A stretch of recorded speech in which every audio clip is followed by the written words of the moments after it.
In 1545, a man walking up a mountain in Bolivia tripped, grabbed a bush to steady himself, pulled it out by the roots, and found silver. Not a vein, not a seam, a mountain. The single richest deposit of silver in human history. Sitting there, holding up a shrub. For the next 50 years, that one mountain produced 60% of all the silver on Earth. Spain owned it, and Spain went bankrupt, not metaphorically, not had a difficult quarter. The Spanish crown formally suspended payments to its creditors in 1557, then 1560, then 1569, then 1575, then 1596, then 1607, 1627, 1647, 1652, 1662. 9 defaults, 10 if you're strict, while holding the largest pile of money any government has ever owned. That is a man winning the lottery every year for a century and being taken to court by his gardener. Here is the thing nobody explains. Spain didn't waste the silver. Spain didn't lose the silver. Spain spent it correctly, on things it genuinely needed, according to advice from the best financial minds in Europe. And that is exactly how it went broke. Let's start with the mountain, because the mountain is insane. It's called Cerro Rico, Rich Hill, which is the least imaginative name in the history of naming things, and also completely accurate, so nobody argued. The traditional story is that in 1545, an indigenous prospector named Diego Hualpa found it more or less by accident. Historians are careful about that story. What is not disputed is the date and what happened next, which is that roughly half of Europe moved in. Within 60 years, the town at the foot of that mountain had over 120,000 indigenous residents, 6,000 Spaniards, 5,000 Africans, over 200,000 people at its peak, at an altitude of 4,000 meters, in the Andes, where nothing grows. There was no reason for a city to exist there. There was no water worth speaking of, no farmland, no road. Everything, food, wood, wine, glass, iron, the mules, the food for the mules, had to be hauled up a mountain. And they did it anyway, because the alternative was not being where the silver was.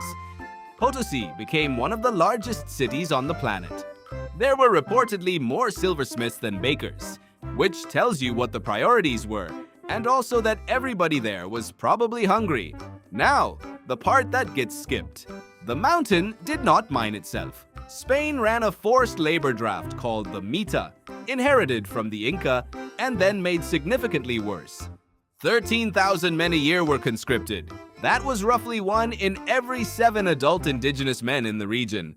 They carried ore-up ladders in the dark, loads between 100 and 300 pounds.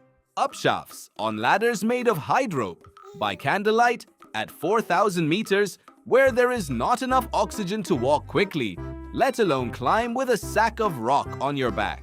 And silver ore has to be refined with mercury. So there was a second mine for mercury, and the mercury poisoned the men who mined it, and then it poisoned the men who used it. Nobody has a reliable death toll. The estimates range so widely that quoting one would be pretending. What is not disputed is that it ran for over 2 centuries, and it was never short of workers, because it was never voluntary. One more thing about Potosí, because it explains how big this was in people's heads at the time. The crown took a flat 1/5 of everything mined, the royal 1/5. And to collect it, they built a mint at the top of the world, so the silver could be turned into coins on the spot, rather than trusting anybody to carry it down honestly. The Royal Spanish Academy still lists the phrase valer un Peru, to be worth a Peru, meaning something of enormous, almost unreasonable value. That is what happens to a language when a place is that rich. It stops being a place and becomes a unit of measurement. The mountain has produced something like 60,000 tons of silver. It is still being mined today. It is now measurably shorter than it used to be, which is the only mountain I know of that has a weight loss story. So you have a mountain of silver in the Andes and a king in Madrid. Between them, the Andes, a jungle, an ocean, and everyone in Europe who has ever owned a boat. The solution was the treasure fleet, and honestly, it was magnificent. Spain's answer to how do we move a mountain across an ocean past everyone who hates us was on a timetable twice a year with an armed escort for 250 years. Twice a year, convoys left Seville. They crossed the Atlantic, split up to collect from Veracruz, Portobello, and Cartagena, regrouped at Havana, and came home together, escorted on a schedule. In 1550, that was 17 ships. By the end of the century, it was more than 50 and much bigger. A single galleon could carry 2 million pesos. Over 3 centuries, something like 4 billion pesos came out of the Americas, and about 2.5 billion of it crossed to Europe. Those are numbers that stop meaning anything, so here is one that doesn't. For 2.5 centuries, the single most valuable object in the world was, on any given day, a wooden boat somewhere in the Atlantic. And the remarkable thing is how well it worked. Everyone knew when the fleet sailed. Everyone knew the route. Everyone in Europe wanted it. Pirates, privateers, entire navies, all of them spent 200 years trying to take that fleet. They almost never did. The Dutch Admiral Piet Hein got a whole fleet in 1628, and the Dutch were still talking about it a century later, which tells you how rare it was. The English Admiral Robert Blake tried twice in the 1650s and got 1 galleon. Storms took far more than enemies ever did. Hurricanes in 1622, 1715, 1733, 1750. So the system worked. The silver arrived. Year after year, on time, in staggering quantity, into the port of Seville. And the bureaucracy behind it was genuinely ahead of its time. Every ounce had to pass through one office in Seville. Registered, taxed, recorded. A single government department tracking the movement of more wealth than anyone had ever tried to track before. By hand, on paper, with quills. It worked well enough that we can still read the numbers today. It also worked well enough that a very large amount of silver was smuggled past it, because when the state takes 1/5 of everything, 1/5 of everybody becomes an amateur smuggler. And this is the exact point where the story stops being about ships and starts being about the single worst financial habit in European history. Here is what Spain actually did with the silver. It spent it before it arrived. Not figuratively, there was a financial instrument for this. It was called an asiento, a short-term loan taken against next year's silver from bankers in Genoa. The fleet is at sea. The king needs money now. The Genoese advance it, and when the fleet lands, the bankers are waiting on the dock. The median interest rate on those loans was 14%. Many of them, once you count the currency conversion and the cost of delivering coin to an army in the field, ran over 20% on money borrowed against a mountain you already own, and the amount stopped being funny very quickly. Philip II inherited from his father a debt of 36 million ducats and an annual deficit of 1 million, which is the worst inheritance in European history, and he was delighted to get it. Across his reign, average crown revenue was about 7 million ducats a year. Debt service ate between 44 and 60% of that. Average across the whole reign, 51%.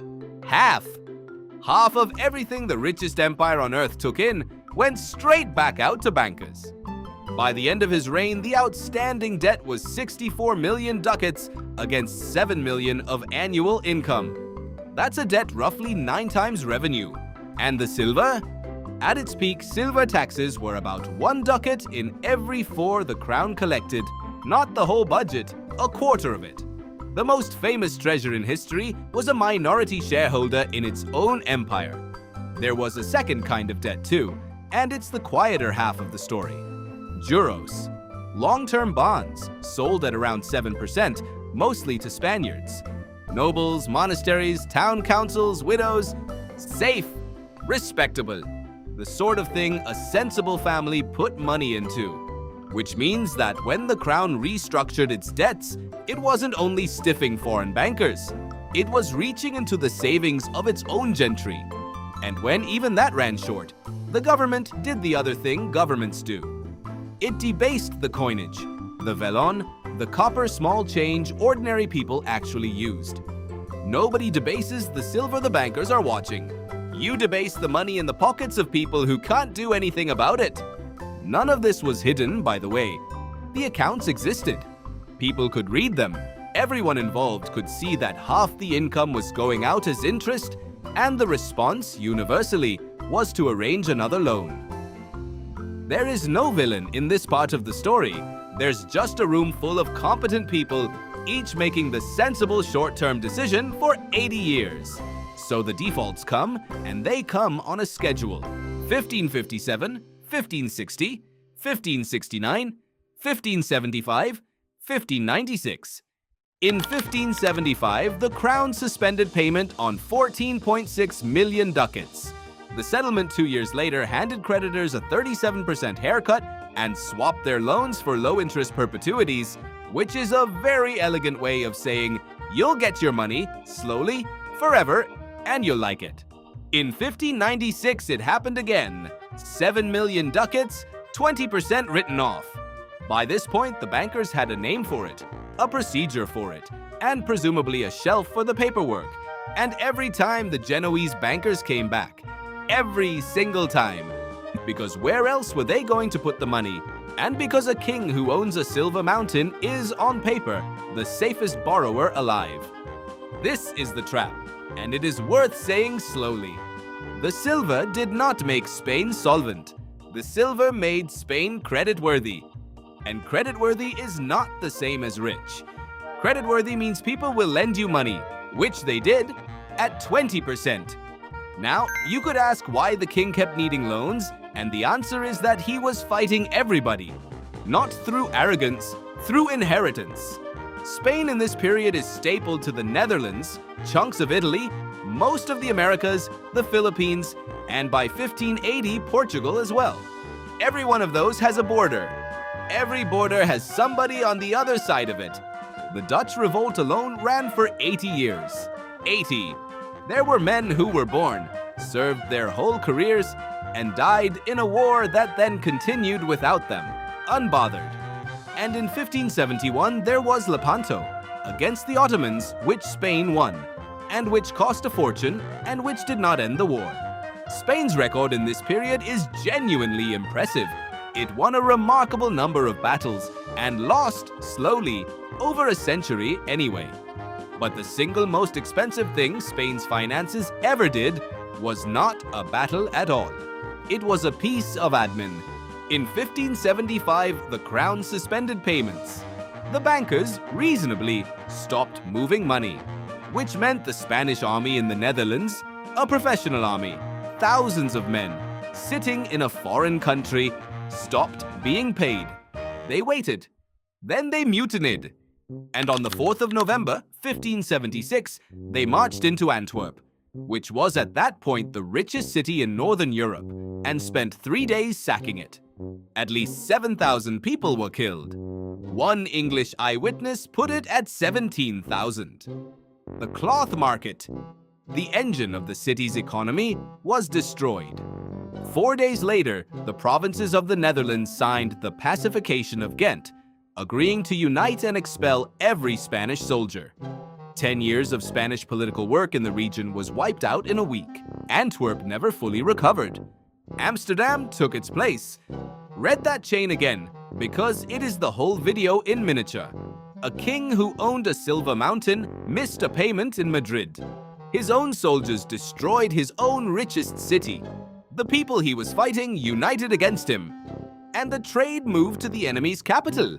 That is what a default costs when your creditors are also your army. There's a version of this in every office in the world at a smaller scale, where somebody doesn't approve an invoice and 6 months later the whole department is on fire. This is that, with pikes. And in 1588, Spain built the Armada. 141 ships, 10,000 sailors, 19,000 soldiers. It was, at that moment, the largest fleet Europe had ever assembled, and it was pointed at England, which, at the time, was a mid-sized damp country with a good navy and a serious cash problem. It did not go well. Between 44 and 51 ships were lost. 25,000 men left Coruña. 13,000 came back. Most of them were not killed in battle. They were killed by the weather on the long retreat around the top of Scotland because the fleet could not go back the way it came, and the alternative route was the North Atlantic in autumn. The plan required sailing home the long way around a country that has been described generously as weather with some rocks in it. And here's the detail that makes the whole thing land. Spain built it again. There were further armadas in 1596 and 1597. Both were also broken up by storms. At some point, a reasonable person might have asked whether the ocean was trying to communicate something. The money for all of this came from the same place, the mountain, borrowed against at 14 to 20% before the ships were even laid down. Spain was the richest state in Europe, and it was permanently, structurally, ruinously at war. And those two facts are not a coincidence. It could afford the wars precisely because it could borrow. And it could borrow because of the mountain. The mountain didn't fund the wars.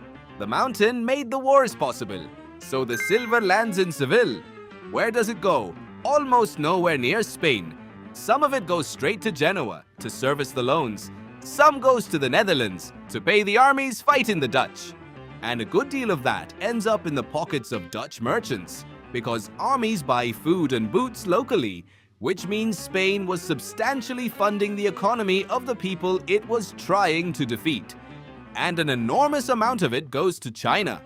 From 1565, the Manila Galleon ran between Acapulco and Manila 8 or 9 months westbound, and about 80% of what it carried out of the Americas was silver, because silver was worth far more in Asia than in Europe. So the smart move was to take American silver, sail it across the Pacific, and buy silk and porcelain with it. The Spanish Empire's most profitable financial strategy was to take its silver as far away from Spain as physically possible. To be clear about what that means, the most successful part of the Spanish Empire's economy was the bit that took the treasure and got it out of the country. Meanwhile, at home, the thing that always happens when you flood a place with money happened. Prices across Europe rose roughly sixfold over 150 years. In Spain, prices doubled in the first half of the 16th century alone. By modern standards, that's mild, a little over 1% a year, but nobody in 1560 had ever seen prices move in one direction for a lifetime, and they had no idea why it was happening. Imagine your salary tripling and your rent quadrupling and nobody on earth being able to tell you why. That was the 16th century. For everyone, for 100 years. The effect was brutal in a specific way. Spanish goods got expensive. Foreign goods got comparatively cheap. So Spain bought foreign, grain, cloth, ships, manufactured everything, and paid in silver. Spain became a hallway. A very grand hallway with excellent architecture that people walked through on their way to somewhere richer. Silver came in one end from the mountain and went out the other end to Genoa, Amsterdam, Antwerp, and Guangzhou, and the Spanish economy stood in the corridor watching it go past. There's a detail that makes this land. Spain had a wool industry. Spain had shipyards. Spain had craftsmen. None of them could compete with imports once domestic prices had run away, so the money that could have gone into them went into buying finished goods from abroad instead. You can be handed the greatest windfall in history and still end up with a weaker economy than the neighbor you're buying your shirts from. By 1621, Spanish writers were openly asking whether the American Empire was an asset or a liability. They diagnosed it correctly, in print, in detail. And nothing changed because the loans were already signed. Being right, it turns out, is not a financial instrument. The defaults kept coming. 1607, 1627, 1647, 1652, 1662. The mountain kept producing, the empire kept shrinking, And that's the answer to the question. Silver didn't save Spain because silver was never money in the way Spain needed it to be. It was collateral. And collateral doesn't make you rich. It makes you borrowable against, which is the most expensive thing a state can be. Spain found the greatest treasure in human history and used it correctly and responsibly as a credit rating. Cerro Rico is still there, still being mined 480 years later by people who go into it every day for wages you could describe as modest. It is one of the poorest regions in South America. The richest mountain on Earth is standing in the middle of it, several hundred feet shorter than when it started, and nobody who lives at the bottom of it has ever been rich.